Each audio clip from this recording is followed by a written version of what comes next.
सभी छात्र छात्राओं को नमस्कार। आज की कक्षा में हम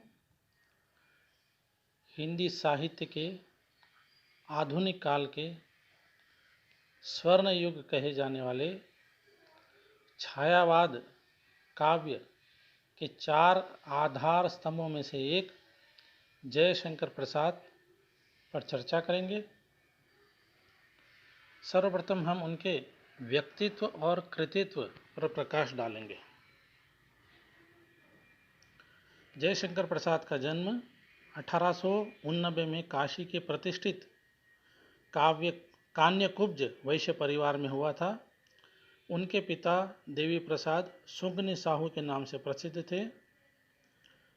बालक प्रसाद क्वींस कॉलेज में 8वीं कक्षा तक ही पढ़ सके। 12 वर्ष की अवस्था में जब ये मात्र 12 वर्ष के थे तब इनके पिता का देहांत हो गया, जिसके चलते इन्हें स्कूल छोड़ना पड़ा। इसके बाद इन्होंने घर पर ही अंग्रेजी, हिंदी, उर्दू और फारसी भाषा का अध्ययन किया। संस्कृत के प्रति उनमें विशेष रुचि थी। वेद, उपनिषद, पुराण और बौद्ध तथा जैन ग्रंथों का भी उन्होंने गहराई से अध्ययन किया। छोटी ही उम्र में पिता के देहांत हो जाने की वजह से उन्हें दुकान भी संभालनी पड़ी। बड़े भाई शंभू रत्न के देहांत और माता की मृत्यु के बाद घर की सारी जिम्मेदारी इनके कंधों पर आ गई। अपने प्रतिष्ठित घर की मर्यादा बनाए रखने के लिए इन्हें जीवन में काफ़ी संघर्ष करना पड़ा। जब ये 20 वर्ष के हुए तब गोरखपुर की एक कन्या से इनकी शादी हुई। 10 वर्ष बाद पत्नी का निधन हो गया। उसके बाद उन्होंने दूसरा विवाह किया, किंतु वह भी प्रसूति के समय चल बसी। दूसरी पत्नी की मृत्यु के पश्चात अपनी भाभी के विशेष अनुरोध से इन्होंने तीसरा विवाह देवरिया नामक एक युवती से किया। इनसे उनका एक पुत्र हुआ जिसका नाम रत्नशंकर है।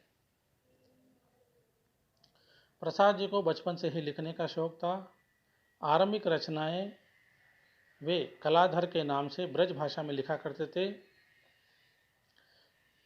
प्रकृति के प्रति उनका अपार प्रेम उनकी कविताओं का विषय तथा केंद्र बिंदु रहा। आधुनिक हिंदी साहित्य की लगभग सभी विधाओं में उन्होंने अपनी लेखनी चलाई। एक कवि, नाटककार, निबंधकार और कहानीकार के साथ ही छायावाद के प्रवर्तक, ऐतिहासिक नाटककार और सामाजिक उपन्यास के रूप में उनका विशेष नाम है। हल्का हल्का रहस्य चिंतन, तीव्र प्रणयानुभूति, भावातिरेक, कल्पना प्रियता, अशरीर, सूक्ष्म भावनाएं, आंतरिक वेदना, जनित वेदना, सूक्ष्माति सूक्ष्म प्रकृति निरीक्षण, प्रकृति का मानवीकरण आदि उनके काव्य की विशेषताएं हैं। इनकी भाषा में गूढ़ व्यंजना, वचन वक्रता, शब्दों का लाक्षणिक प्रयोग, उच्च कोटि की संगीतात्मकता आदि मिलते हैं। अस्वस्थता के चलते 1937 में इनकी मृत्यु हो गई थी। इसके बाद अब उनकी प्रमुख रचनाओं पर दृष्टि डालेंगे। इनके काव्य में देखिए, उर्वशी जो 1909 में लिखी गई, वन मिलन भी 1909 में, प्रेम राज्य भी 1909 में, अयोध्या का उद्धार 1910 में लिखी गई, शोकोच्चवास 1910 में, वज्रवाहन 1911, कानन कुसुम 1913, प्रेम प्रतीक भी 1913 में लिखी गई, साथ ही करुणालय भी 1913 में लिखी गई। इसके पश्चात महाराणा का महत्व 1914, झरना 1918, आंसू 1925, लहर 1933, कामायनी नामक महाकाव्य 1935 में लिखा गया। इसके साथ ही इन्होंने नाटक भी लिखे। सर्वप्रथम नाम आता है विशाख दत्त जो 1921 में लिखा गया, अजातशत्रु 1922, कामना 1923-24, किंतु प्रकाशन जो है इसका 1927 ईस्वी में हुआ। जन्मेजय का नागयज्ञ 1926, स्कंदगुप्त 1928, एक घूंट 1930, चंद्रगुप्त 1931, ध्रुव स्वामिनी 1933। इन्होंने उपन्यास भी लिखे हैं। कंकाल 1929, तितली 1934, इरावती जो अधूरा रह गया। इन्होंने कहानियाँ भी लिखी है जो 5 कहानी संग्रह में संग्रहित है। ग्राम 1911, प्रतिध्वनि 1926, आकाश 1929, आंधी 1931, इंद्रजाल 1936।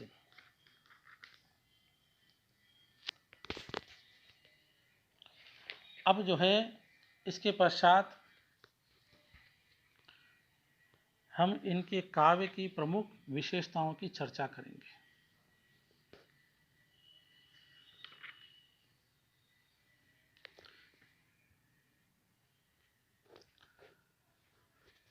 इनके महाकाव्य कामायनी की यह पंक्ति देखिए।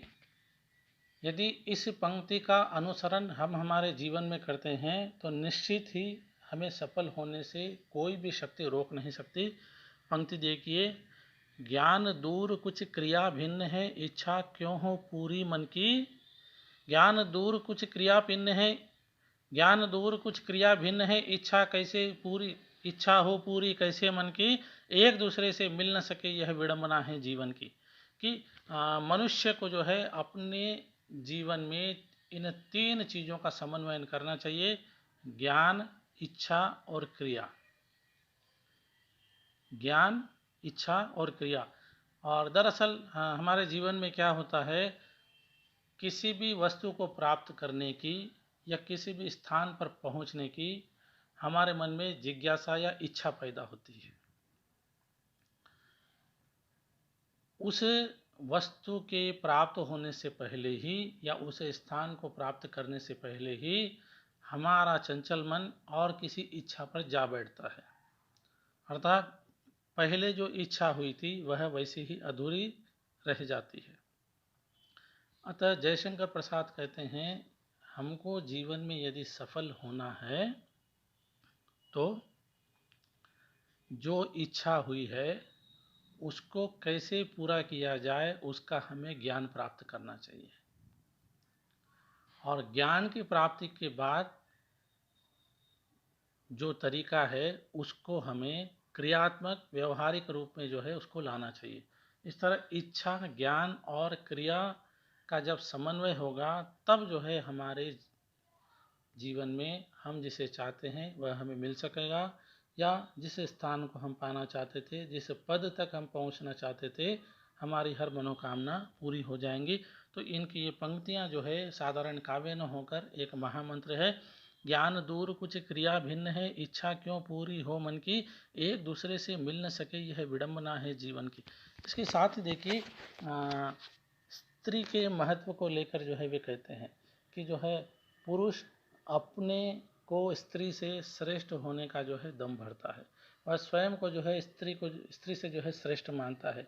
तब वे कहते हैं, तुम भूल गए पुरुषत्व मोह में कुछ सत्ता है नारी की।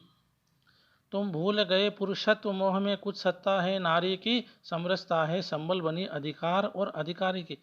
प्रसाद कहते हैं, तुमने जो है समाज से पुरुषों को जो विशेष अधिकार मिले हैं उस या उन विशेष अधिकारों के कारण पुरुष जो है स्त्री को जो है अपने समकक्ष नहीं मानता, अपने से जो है निम्न स्तर पर देखता है। और तो प्रसाद उन्हें आगाह करते हैं, तुम भूल गए पुरुषत्व मोह में कुछ सत्ता है नारी की, समरसता है संबल बनी अधिकार और अधिकारी की। दोनों के बीच में जो है समरसता होनी चाहिए। अगर समरसता नहीं होंगी, मालिक और दास का भाव या शोषक या शोषित का भाव रहेगा, तब जो है मनुष्यता की गाड़ी आगे चलने वाली नहीं है।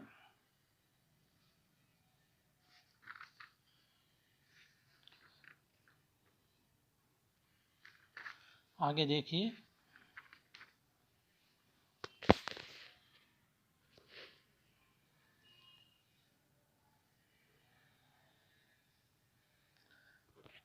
हाँ, विश्व में जड़ और चेतन के महत्व को स्थापित करते हुए या फिर जड़ और चेतन के महत्व में जो वैषम्य जनमानस के हृदय में व्याप्त है उसे दूर करने के लिए कहते हैं, हिमगिरी के उत्तम शिखर पर बैठ शिला की शीतल चाह एक पुरुष भीगे नयनों से देख रहा था प्रलय प्रवाह। ऊपर हिमता, नीचे जलता, एक तरलता, एक सघन, एक तत्व की ही प्रधानता, कहो उसे जड़ या चेतन। यहाँ पर जो है हिम अर्थात बर्फ और जल दोनों के माध्यम से, अर्थात जल के दो इन विभिन्न रूपों के माध्यम से वे जड़ और चेतन का जो भाव है उसकी व्याख्या करते हुए कहते हैं कि हिम जल का स्थिर या जमा हुआ रूप है। हिम जल का स्थिर या जमा हुआ ठहरा हुआ रूप है, या हिम जल हिम का बहता हुआ रूप है। हिम जल का स्थिर जमा हुआ ठहरा हुआ रूप है, ठोस रूप है, और जल हिम का ही बहता हुआ तरल रूप है, अर्थात दोनों एक ही है। रूप दोनों के, स्थिति दोनों की अलग अलग है, किंतु दोनों में जो तत्व है वह समान ही है। अर्थात संसार में एक विभाजन जो है जड़ और चेतन नामक नाम से किया जाता है। जड़ और चेतन के भाव से जो है विभाजन किया जाता है कि जड़ जो गतिहीन है, चेतनाहीन है, वे जड़, और चेतन जो गतिशील है, जो चेतनशील है, वे चेतन हैं। तो जयशंकर प्रसाद शंकराचार्य की जो अद्वैतवाद की जो स्थापना थी, अद्वैतवाद का जो सिद्धांत था, उसको यहाँ पर जो है व्याख्यायित करते हैं कि एक तत्व की ही प्रधानता, कहो उसे जड़ या चेतन, अर्थात कहीं पर भी कोई द्वैत नहीं है।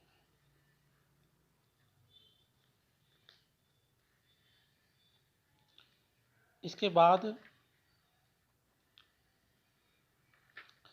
ये पंक्तियां देखिए। विषमता की पीड़ा से व्यस्त हो रहा स्पंदित विश्व महान, यही दुख सुख विकास का सत्य, यही भूमा का मधुमय दान, नित्य समरसता का अधिकार, उमड़ता कारण जलधि समान, व्यथा के नीले लहरों बीच बिखरते सुख मणि गण द्युतिमान। बहुत ही जो है यहाँ पर सुंदर बात कही गई है। विषमता की पीड़ा से व्यस्त हो रहा स्पंदित विश्व महान। हाँ, विषमता का जो भाव है, विषमता का की जो पीड़ा है, उसकी वजह से ही संसार जो है स्पंदित हो रहा है। जहाँ पर समरसता नहीं है, वैषम्य है, उसकी वजह से ही जो है संसार गतिशील है।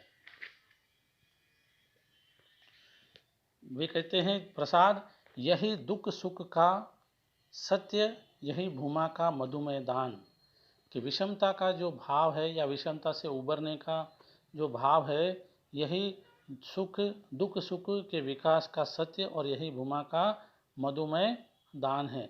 और वे कहते हैं नित्य समरसता का अधिकार, उमड़ता कारण जलधि समान, व्यथा से नीले लहरों बीच बिखरते सुख मणिगण द्युतिमान। जैसे सागर जो है हमको बीच में, सागर के मध्य में अगर हम देखेंगे तो हमको लगेगा कि वहाँ पर एक प्रकार की स्थिरता है, लेकिन वो स्थिरता न होकर जो है एक गतिशीलता होती है, जिसकी वजह से ही किनारे पर लहरें आती है। इस गतिशीलता के चलते ही उसके गर्भ में, उसके तल में, उसकी गहराइयों में जो मोती होते हैं, वे मोती जो है किनारे पर आ जाते हैं।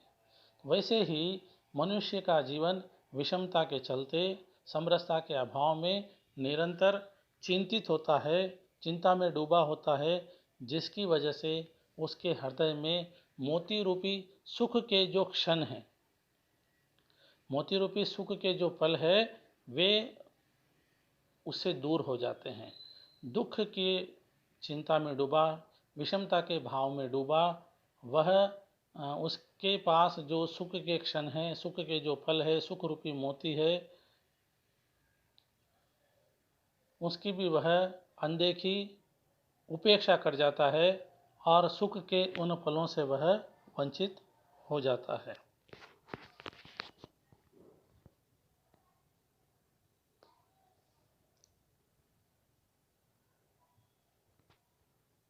आगे देखिए और प्रसाद की ये पंक्तियाँ देखिए। यह नीड़ मनोहर कृतियों का यह विश्व कर्म रंग स्थल है।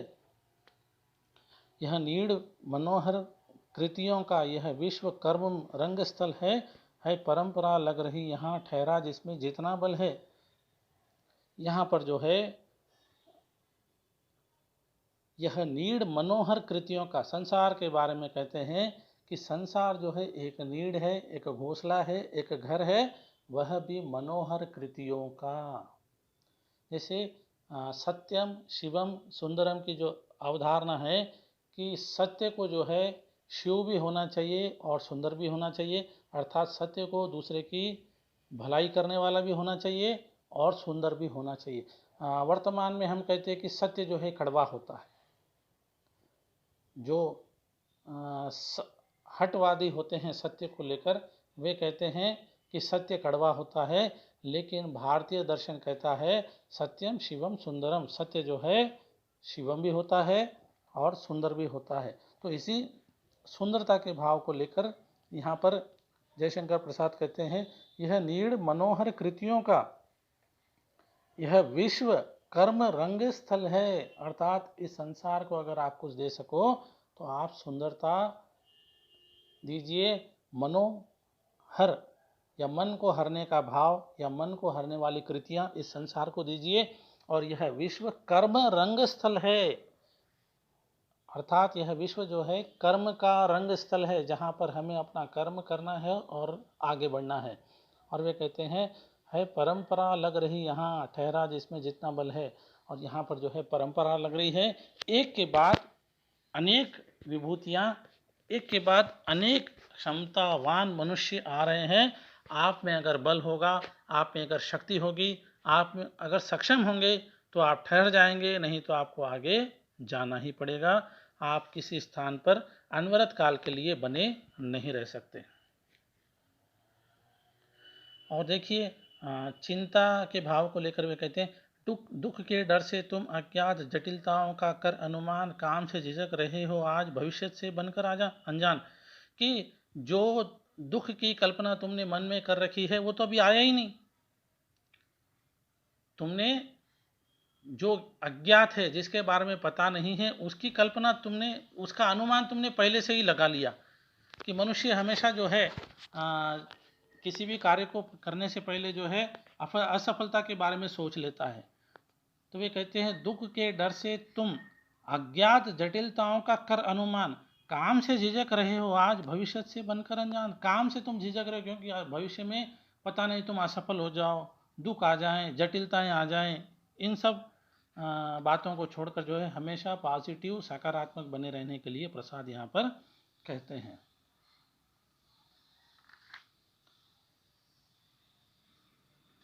आगे देखिए, और हमारे यहाँ पर भारत में हम किसी भी श्रेष्ठता की जब बात करेंगे तो हम जो है हमेशा बोलेंगे कि हमारे ज़माने में ऐसा था, उस युग में ऐसा था, पहले सतयुग था, सब कुछ सच्चाई थी, हर ओर जो है सोने की चिड़िया उड़ती थी, अर्थात हम धन्य धान्य से संपन्न थे।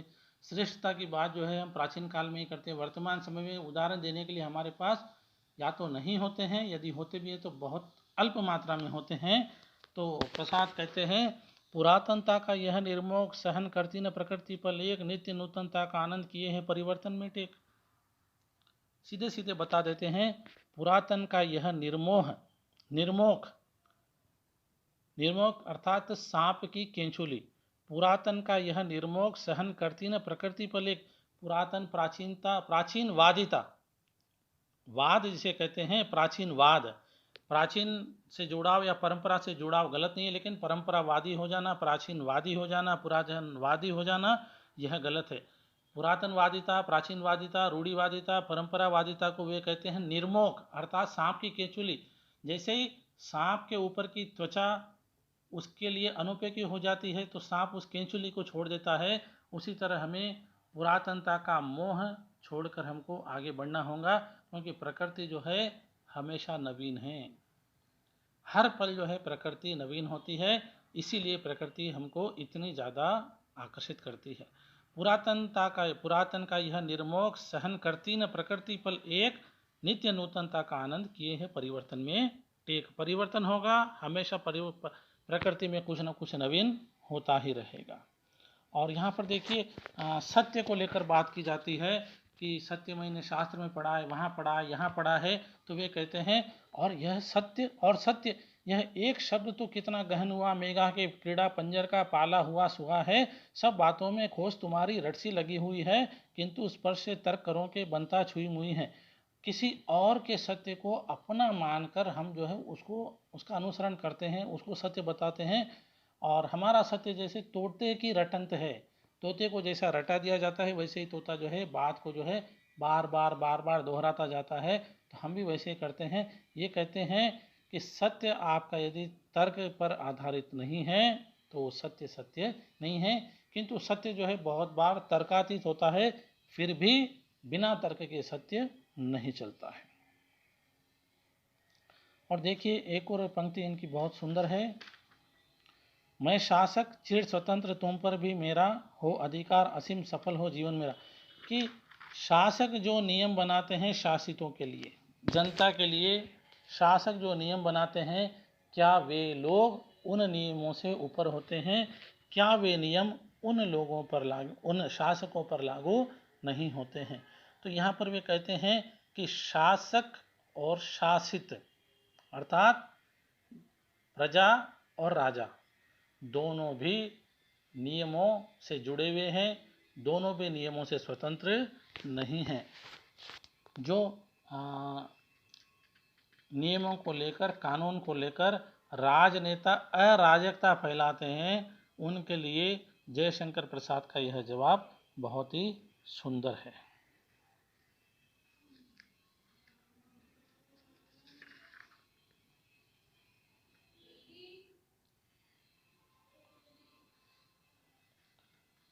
तो हम देखते हैं जयशंकर प्रसाद ने जीवन के विभिन्न पहलुओं को छूते हुए